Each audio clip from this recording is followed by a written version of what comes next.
వసుదేవసుతం దేవం కంసచాణూరమర్దనం దేవకీ పరమానందం కృష్ణం వందే జగద్గురుం. శ్రీ రాధాకృష్ణాభ్యాం నమః. హ్రీంకారాసనగద్భితా నలసికాం సౌహక్లీం కళాం బిభ్రతీం సౌవర్ణాంబరధారిణీం వరసుధాధౌతాం త్రినేత్రోజ్వలాం వందే పుస్తకపాశమంకుశధరాం స్రగ్భూషితాముజ్వలాం త్వాం గౌరీం త్రిపురాం పరాత్ప్రకలాం శ్రీచక్రసంచారిణీం. ఓం శ్రీ విజయవాడ కనకదుర్గాదేవ్యై నమః. శ్రీ దుర్గామల్లీశ్వరాభ్యాం నమః. ఇప్పుడు మనుషులంతా కూడా లక్ష్మీదేవి కావాలని అందరూ కోరుకుంటూ ఉంటారు. డబ్బు కావాలి ప్రతి ఒక్కళ్ళకి కూడా. ధనమూలం ఇదం జగత్ అన్నారు. డబ్బులు లేకపోతే అడుగు తీసి అడుగు ముందుకు వేయలేము. ఆర్టీసీ బస్ ఎక్కాలన్నా ట్రైన్ ఎక్కాలన్నా డబ్బులు లేదే కుదరదు. పాల బిల్లు, కరెంటు బిల్లు, రోడ్డు మీద నడవడానికి ట్యాక్సు, ఇంట్లో ఉండడానికి ప్రాపర్టీ ట్యాక్సు, ఇలా ఏది చూసినా సరే డబ్బులతోనే ముడిపడి ఉంది. ఆఖరికి భార్యను పెళ్లి చేసుకునేటప్పుడు కట్నాలు ఇచ్చి చేసుకోవాల్సి వస్తుంది. కట్నాలు తీసుకుంటున్నారా లేదా? మరి ఉదారంగా భార్యలు పాపం వాళ్ళకి ఏదో ఫేవర్ చేసినట్టు మగవాళ్ళు బిల్డప్ ఇవ్వకూడదు. కట్నాలు తీసుకుంటున్నారు. కాబట్టి అడుగునా కూడా ఇంకా న్యాచురల్ ప్రేమ ఎక్కడ ఉంది కట్నం తీసుకున్నప్పుడు? కాబట్టి ఈ విధంగా ప్రతి సంఘటనలో బిడ్డలు కూడా వాళ్ళ చదువుల కోసం బిడ్డల తల్లిదండ్రుల దగ్గర వాళ్ళు వింటూ ఉంటారు. ఆ తర్వాత ఇంటర్ డిగ్రీ అయిపోయిన తర్వాత అప్పుడు చూడండి, ఇంటర్ అయిన పెళ్ళి అయిన తర్వాత మిమ్మల్ని చూస్తారా లేదా, ఓల్డేజ్ హోముల్లో నిర్దాక్షిణ్యంగా జాయిన్ చేసేసేటటువంటి వాళ్ళ ఎక్కువ మంది అయిపోయారు. సో దీన్ని బట్టి మనకేం కావాలండి? ధనం కావాలి. ధనం కావాలంటే అదృష్టం పట్టాలంటే మన కర్మలు కరెక్ట్గా ఉండాలి. బుద్ధి కర్మానుసారిని పూర్వజన్మ కర్మలను బట్టే మనకు సంపదిస్తుంది. అందువల్ల నేను మీకు ఒక 5 లక్షణాలు చెప్తాను డబ్బు వచ్చేటటువంటి విధానంలో. లక్ష్మీదేవి మనకి కర్మలను బట్టే ఇస్తుంది. కానీ జగద్గురువైనటువంటి శ్రీకృష్ణ పరమాత్మల వారు కుచేలుణ్ణి ఎలాగా, అతను గర్భదరిద్రుడు, రాధాదేవి శాపానికి గురైనటువంటి వ్యక్తి, వాడు రాధాదేవికి శాపం పెట్టడం ఏంటి? మనల్ని ఉద్ధరించడం కోసం సుధాముడు శ్రీకృష్ణ పరమాత్మ పుట్టాలి కాబట్టి రాధాదేవికి శాపం పెట్టేలాగా శ్రీకృష్ణ పరమాత్మ చేయించాడు లీల. ఎందువలన భూమి మీదకి మనము పరమాత్మ రావాలి, మనుషులను ఉద్ధరించాలని. లేకపోతే మనకు బృందావనంలో కృష్ణుడు రాధమ్మ దొరికేవాళ్లే కాదు. ఎప్పుడు దేవలోకంలోనే ఉంటారు వాళ్ళు, గోలోకంలోనే. మనం గోలోకం వెళ్ళలేం, కృష్ణ పరమాత్మను చూడలేం, అలాగే రాధమ్మతో మనం చూడలేం. అసలు అది లైఫ్లో జరిగే పని కాదు. అటువంటి పరమాత్మ, కరుణామయుడైనటువంటి శ్రీకృష్ణ పరమాత్మ మానవులకు కూడా మనం ఉద్ధరించాలి అని రాముడి రూపంలో, కృష్ణుడి రూపంలో మనకు భూమి మీదకి వస్తే హాయిగా మన భూమిని మీద కాలు పెట్టారు, మనతో జీవించారని మనం గర్వపడకుండా రాముడి మనిషేనండి, కృష్ణుడి మనిషేనండి, రాముడి దేవుడా, కృష్ణుడి దేవుడా అని బుద్ధి లేని ప్రేలాపనలు చేసేవాళ్ళ ఇంటికి అసలు లక్ష్మీదేవి రాదు. శాశ్వతంగా 7 తరాలు కాదు, వాళ్ళు కటిక దరిద్రులై రాముణ్ణి కృష్ణుడిని ఎవరైనా కనుక మనిషిగా కనుక చూసి విమర్శించేటటువంటి వాళ్ళకి కనీసం లక్ష్మీదేవి ఎప్పుడు కూడా రాదు. ఇప్పుడు మీ ఇంట్లో మీ అమ్మని అడగండి, మీ నాన్నని మీరు తిట్టండి చూద్దాం. ఎవరైనా బయట వాళ్ళు వచ్చి భర్తను తిడితే భార్య ఊరుకుంటుందేమో? ఎట్టి పరిస్థితులు ఇవ్వదు. కాబట్టి మీరేమో రాముడిని మనిషి అనొచ్చు, కృష్ణుడిని మనిషి అనొచ్చు, రాముడి దేవుడు కాదని సొల్లు కబుర్లు చెప్పేయచ్చు మీరు. కానీ లక్ష్మీదేవి మాత్రం మీకు డబ్బులు ఇచ్చేయాలి. తర్వాత ఈ మహాలక్ష్మీదేవి క్రియాశక్తి స్వరూపిణి. పని చేయకుండా సోఫాల్లో పడుకొని, పని చేయకుండా దుప్పటి కప్పుకొని పడుకునేటటువంటి వాళ్ళకి లక్ష్మీదేవి ఎందుకు వస్తుంది? రెండో రకం, పూజలు చేస్తూ కూర్చుంటూ లక్ష్మీదేవి వచ్చేయాలా? మూర్ఖపు ఛాందస్తాలు ఉన్నటువంటి వాళ్ళ దగ్గరికి రాదు. ఛాదస్థం అనేది నెగిటివ్ ఎనర్జీ, మిమ్మల్ని అడుగు తీసి అడుగు ముందుకు వెళ్ళనివ్వదు. మీరు ప్రపంచంలో ఏ పంతులు గారినైనా తీసుకోండి, ఏ సిద్ధాంతినైనా తీసుకోండి, ఒక్క నన్ను తప్ప. మనం పాజిటివ్ చెప్తాం, పదవండమ్మ చేయండి అని. ఎవడైనా సరే చూడండి నెగిటివ్. ఇప్పుడు ఈరోజు చేయకూడదు, అమావాస్య అసలు చేయకూడదు. వాళ్ళ కొడుక్కి నేను గవర్నమెంట్ జాబ్ ఇప్పిస్తాను అమావాస్య రోజున, వాడు ఆపుతాడేమో చూడండి మీరు. వాడేమో మీకు అందరికీ అమావాస్య పనికిరాదు, బయటికి వెళ్ళకూడదు అంటాడు. మేము గవర్నమెంట్ ఇంటర్వ్యూ పెడతాం ఆ రోజు, ఐఏఎస్ ఇంటర్వ్యూ పెడితే పంతులు గారు తన కొడుకుని పంపడా? ఒకటే చెప్పండి. పంపిస్తాడు అంటే అప్పుడు అతనికి అన్వయించబడవు. మీకేమో మైలు సంవత్సరం ఉంటుంది, మీరు అసలు వెళ్ళకూడదు అంటారు. గర్భగుడుల్లో పనిచేసేటటువంటి పూజారి సంవత్సరం పాటు వాడు కనుక దేవతలకి దేవుళ్ళకి కనుక గుడికి పూజ చేయకపోతే వాడికి పొట్ట పోషణ ఎక్కడి నుంచి వస్తుందండి చెప్పండి? 1 ఇయర్ మరి మైల్ ఎందుకు లేదు అంటే బ్రాహ్మణులకు మైల్ లేదంటారు. ఇది బ్రాహ్మణులకు ఒక రూల్, అగ్ని బ్రాహ్మణుడు ముట్టుకుంటే కాలదు, శూద్రుడు ముట్టుకుంటే కాలుతుందా? ఇలాంటి నాన్ సెన్స్ అన్నీ నెగిటివిటీ ఉన్నటువంటి పంతులతో, నెగిటివిటీ ఉన్న జ్యోతిష్కులతో తిరిగితే గర్భదరిద్రులు అయిపోతారు 7 జన్మల వరకు. వాళ్ళ వీడియోలు విన్నా కూడా గర్భదరిద్రులు అయిపోతారు. నెగిటివ్ ఎనర్జీ ఎలా వస్తుందంటే, కంపు వస్తుందనుకోండి, పెంట కంపు, పెంట మీద వాసన ఆ చుట్టుపక్కల 1 కిలోమీటర్ దూరం వరకు వస్తుంది. అదే నెగిటివ్ ఎనర్జీ. ఆ వాసన ఎలాగైతే వస్తుందో అలా నెగిటివ్ పర్సన్స్తో మనం తిరిగినప్పుడు ఆ నెగిటివ్ ఎనర్జీ స్ప్రెడ్ అవుతుంది. వాసన కూడా స్ప్రెడ్ ఎనర్జీయే. కాబట్టి ఈ రకంగా మనకు మహాలక్ష్మి తల్లి వచ్చేటప్పుడు కొన్ని చిహ్నాలు ఇస్తుందండి.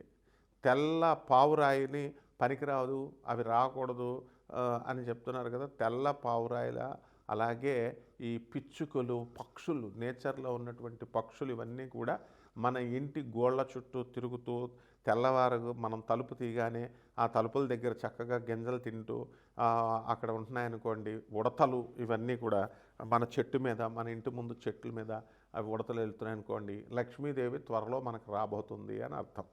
రెండవది తేనెటీగలు, అంటే చిన్నటి తేనెటీగలు కనుక మనకి పట్టినట్లయితే మన ఇంట్లో ఖచ్చితంగా మహాలక్ష్మీదేవి రాబోతుంది అని అర్థం. తర్వాత ఇక మూడవది ఏంటంటే, మనం సూర్యోదయానికంటే కూడా ముందే నిద్ర లేవాలి. ఎవరో వచ్చి అలారాలు పెట్టుకొని ఎవరో వచ్చి లేపితే కాదు, మనంతకు మనకే మెలకు రావాలి. బ్రహ్మ ముహూర్తంలో మెలకు రావాలి.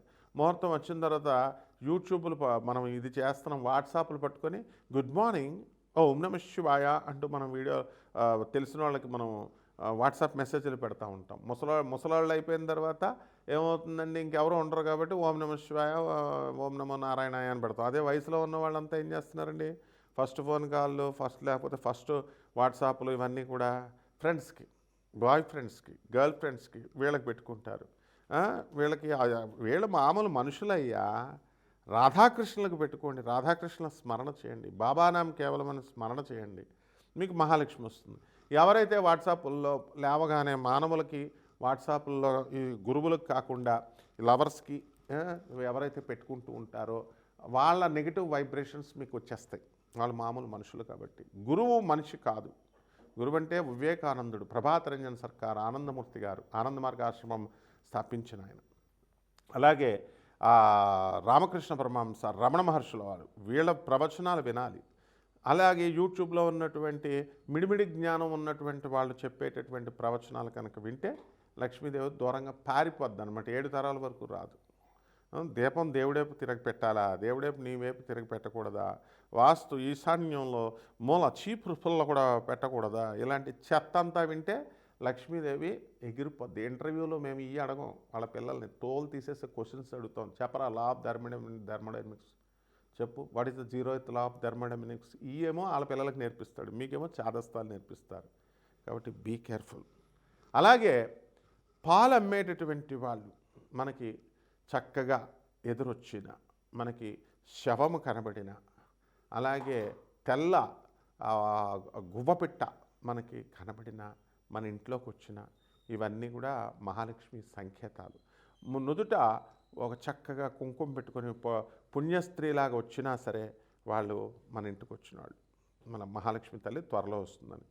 ఇలా మహాలక్ష్మి తల్లి రావాలి అంటే నిత్యము దైవతార్చన ఇంట్లో చేయాలి. ప్రతిరోజు కూడా దీపారాధన చేయాలి. చేయకుండా మీరు దీపారాధన నూనె అయిపోతుందని చెప్పేసి ఎలక్ట్రిక్ బల్బులు వెలిగిస్తున్నారు, క్రిస్టియన్స్ వెలిగిస్తున్నట్టు. లక్ష్మీదేవి ఉండదండి. తిలలో నువ్వుల నూనెతో చేసినప్పుడు మాత్రమే మహాలక్ష్మి ఉంటుందన్నమాట. అలాగే పుష్పాలు, పువ్వులు పెట్టాలి.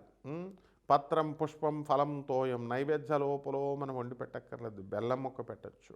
అసలు మెయిన్గా చాదస్తం ఉన్న చోట లక్ష్మీ తల్లి ఉండదు.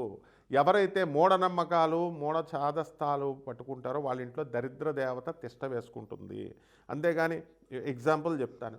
ఇప్పుడు మీరు దుమ్ము దులుపుతున్నారు, ఇల్లంతా దుమ్ము దులుపుతున్నారు, మరి నీ మనసులో ఉన్న దుమ్ము దులపాలి కదమ్మా.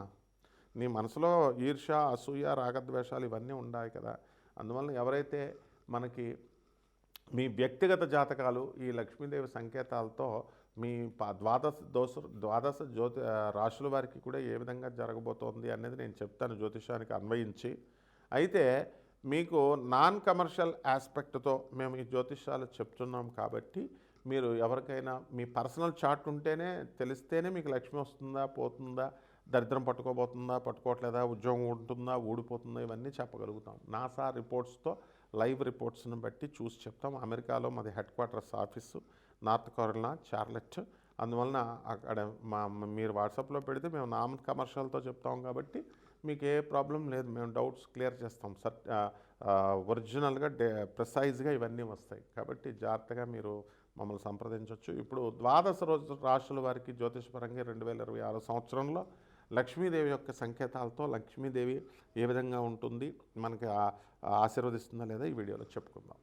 కుంభరాశి, ఈ కుంభరాశి వారికి అందరికీ కూడా మనకి ఏలినాటి శని జరుగుతుంది. దీని ద్వారా మనకి బొద్దింకలు, తర్వాత ఈ ఈ ఎలకలు, పాములు, జర్రెలు ఇలాంటివన్నీ కూడా మీ ఇంటికి వస్తాయి. దాని ద్వారా మనకి అప్పుల బాధలు అవ్వడము, అనేకమైనటువంటి కష్టాలు మీరు పొందడము జరిగినాయి. అయితే మహాలక్ష్మి తల్లి వచ్చేటప్పుడు మీకు తూరీగలు రావాలి. మీ ఇంటికి తూరీగలు కానీ సీతాకోక చిలుకలు ఈ కుంభరాశి వారికి రావాలి. ఒక్కొక్క రాశి వారికి మళ్ళీ మారిపోతాయి లక్ష్మీదేవి సిగ్నల్స్. కాబట్టి ఈ కుంభరాశి వారికి కనుక ఇవి వచ్చినట్లయితే ఖచ్చితంగా మహాలక్ష్మి తల్లి మీకు త్వరలో 7 తరాల వరకు సరిపడేటటువంటి సంపదను ఇస్తుంది అని మీరు అర్థం చేసుకోవచ్చు. ఇదొక సింబల్ అన్నమాట. అలాగే ఈ యొక్క ఏలినాటి శని సమయంలో కుంభరాశి వారికి అందరికీ కూడా మనకి ఏం జరుగుతుందని అంటే మనకి మనసు ప్రశాంతతంగా ఉండదు. బంధువులు, చుట్టాలు అందరూ కూడా మనల్ని అపనిందల పాలు చేస్తారు. ఫంక్షన్స్కి వెళ్తారు, మీరు అందరి దగ్గరికి వెళ్ళడం ఇలాంటివన్నీ కూడా జరుగుతాయి. బంధువుల్ని, మిత్రులని అందరినీ కూడా చాలా బాగా చూసుకుంటారు. అయినప్పటికీ కూడా మీకు గుర్తింపు అనేటటువంటిది ఉండదన్నమాట. అలాగే పనులు కూడా చేస్తూ ఉంటారు. అయితే గత కాలంలో ఉన్నటువంటి పనుల ఆకర్షణ లేదా మీరు చేసినటువంటి పనులు శబాస్ బ్రహ్మాండంగా ఉన్నాయి అనేటటువంటి వాళ్ళంతా కూడా ఇప్పుడు ఆ ఆకర్షణ అంతా ఉండదన్నమాట. ఇదంతా కూడా ఏలినాటి శని ప్రభావం. కాబట్టి ఈ యొక్క ఏలినాటి శనిలో మీరు అనుకున్న పనులన్నీ కూడా అనుకున్నట్లు జరగవన్నమాట. కాబట్టి ఈ యొక్క కొత్త కొత్త ప్రాజెక్ట్స్ మీకు చేయాలి అనేటటువంటి ఆలోచన వస్తుంది. గతంలో ఈ ప్రాజెక్ట్స్ కోసం, ఈ పని కోసం ఇలా చెయ్యాలి అని ఎవరు చెప్పినా కూడా మీకు ఎక్కలేదు. కానీ ఆ తర్వాత మళ్ళీ మీకు మీ అంతకు మీకు సొంతంగా మీకు ఎక్కడము ఇలాంటివన్నీ కూడా మీకు జరిగినాయి. కాబట్టి ఈ రాశి వారికి అందరికీ కూడా మనము ఈ యొక్క కుంభరాశి వారికి పిల్లల కోసము అనేకమైనటువంటి టెన్షన్స్ పడుతున్నారు. పిల్లల నుంచి, మనవళ్ళ నుంచి మీకు సంతోషం అనేటటువంటిది కలగడానికి అవకాశాలు అధికంగా కనబడుతున్నాయి. కొత్త కొత్త ప్లేసెస్కి మీరు వెళ్ళడము ఇవన్నీ కూడా జరుగుతాయి. బంధుమిత్రుల పరివారాలతో మీరంతా కూడా సుఖ సంతోషాలతో మీరు ఉండడము అన్నీ కూడా ఉంటాయన్నమాట. అలాగే ఈ రాశివారు రైతులు కూడా చాలా బాగా సంపాదించడం, జన్మంలో ఉన్నటువంటి రాహుగ్రహ ప్రభావం వలన ప్రతి దాన్ని అనుమానించడం, ప్రతి ఒక్కరిని అనుమానించడం, ఈ రకమైనటువంటి వైఖరి ఉంటుంది. ఓవర్ థింకింగ్ కారణంగా మీరు డెవలప్మెంట్ అనేటటువంటిది ఆగిపోతుంది. అలాగే శని వక్రించి మనకి మీనరాశిలో ఉన్నటువంటి కారణంగా మీకు చక్కగా కఠిన పదజాలంతో మాట్లాడటము ఇలాంటివన్నీ కూడా జరుగుతాయి. సంపద కూడా బ్రహ్మాండంగా సంపాదిస్తారు. ఇక పరిహారాలు ఏం చేసుకోవాలంటే ఈ ఏలినాటి శని సమయంలో వెంకటేశ్వర స్వామి వారిని మంగళవారం నాడు పూజ చేయాలి. అలాగే ఆంజనేయ స్వామి వారిని శనివారం నాడు చేయాలి. ఈ రకంగా దీన్ని ఏమంటారు అంటే ఎంటర్ డిస్ప్లేస్మెంట్ అనమాట, మ్యూచువల్ డిస్ప్లేస్మెంట్. సో ఈ రకంగా ఆంజనేయ స్వామి, శ్రీ వెంకటేశ్వర స్వామి వారికి సంపుటీకరణ చేసినటువంటి మంత్రజపాన్ని మీరు చేయడం ద్వారా బ్రహ్మాండంగా ఉంటుంది. అండ్ అలాగే నందివర్ధన పువ్వులతో, గన్నేరు పుష్పాలతో ఈ శ్రీనివాసుడిని మీరు, ఆంజనేయ స్వామి వారిని మీరు పూజ చేయాలి. అప్పాల దండను మనకి ఆంజనేయ స్వామి వారికి మెడలో, గుడిలో మాల వేసుకోవచ్చు, లేదా మీ ఇంట్లోనే అప్పాల మాల మీ ఆంజనేయ స్వామి వారి ఫోటోకి పెట్టి మీరు నైవేద్యం, గారెలు ఇవన్నీ కూడా పెట్టచ్చు. బ్రహ్మాండంగా ఉంటుంది. శుభమస్తు.